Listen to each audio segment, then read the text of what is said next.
Nasılsınız? Sağ İyi olun. misiniz? Buyurun. Teşekkür ederim. Sağ olun. Başlıyorsun. Buyurun. Hoş geldiniz. Hoş bulduk. Çok teşekkür ederiz. Nasılsınız? İyi misiniz? Allah razı olsun. Sizler nasılsınız? Çok sağ olun. Allah razı olsun. Malum pandemi şartları, pandemi olunca biraz daha sıkıntılı Çalışmalar olabiliyor. duruyor. Evet. Onun sıkıntısını biz de çok yaşıyoruz. Bu noktada vefat eden bu hastalığa yakalanan yüzlerce meslektaşımız var, sağlıkçımız var. Allah-u Teala bunu bir an önce aramızdan çıkarsın inşallah. Yani millet olarak kurtuluruz inşallah, bütün dünya halkları olarak. Eğitimi de yapamayabiliriz ki bu şu anda bunu gördük. Dolayısıyla birinci önceliğin sağlık olduğunu bir kez daha anlamış olduk. Önce insan, önce sağlık hakikaten çok çok önemli. Dolayısıyla yani bu sağlık sorununu atlatıp diğer sıkıntıları da aşmanın gayretinde olmamız gerekmekte. Memleket için var olan sorunların çözümü için atılması gereken adımların neler olması gerektiğine dair hem ziyaretlerimiz hem çalışmalarımız oluyor. Eczane, eczacı ve eczane çalışanlarına yönelik bir program başlatmıştık. Bu kapsamda ilimiz Batman'ın 5 farklı bölgesinde 5 farklı ekiple eczaneleri ziyaret etmiştik. Daha sonra Eczane Teknisyenleri Derneği'ni de ziyaret ettik. Bugün de Batman Eczacılar Odası'nı ziyaret ettik. Misafirperverliklerinden ve ilgilerinden dolayı Sayın Başkan'a ve yönetimine teşekkür ediyoruz. Tabii bizim yapmış olduğumuz bu ziyaretler ve programlar çerçevesinde elde etmiş olduğumuz bazı bilgiler oldu. Bunu sizlerin aracılığıyla paylaşmak istiyorum.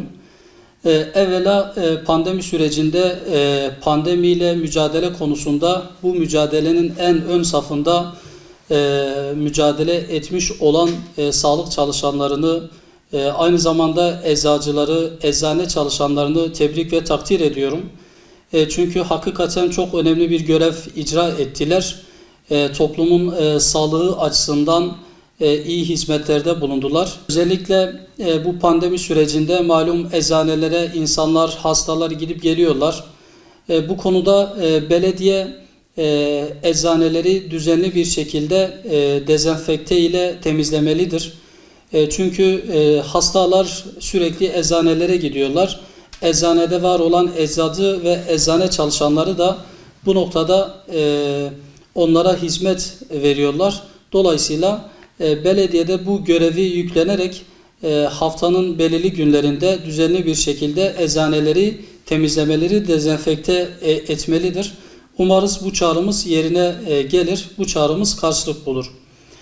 Aynı zamanda bu süreçte eczanelerde çalışan eczacılar ve yanındaki çalışanlar özellikle ekipman desteği almadılar. Ekipman desteğinin belki bu süreçten sonra verilmesi yine anlamlı olacaktır.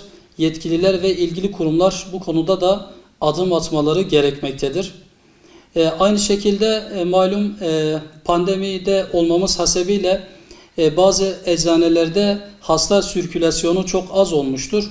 Bu noktada bazı eczaneler ciddi bir şekilde ekonomik kayıp yaşamıştır. O yüzden eczanelerde var olan esnafa yönelik yapılmış olan bazı teşvik ve ekonomik paketlerden faydalanmalıdır. Şu hususu da dile getirmek isterim. Malum eczane teknisyenlerine yönelik de bazı beklentiler söz konusudur.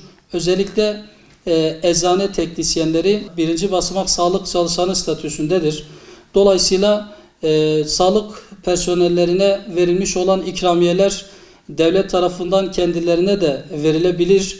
Bu noktada umarız adımlar atılır. Sağlık çalışanları statüsünde olan eczane teknisyenlerinin bu beklentileri de karşılanmış olur.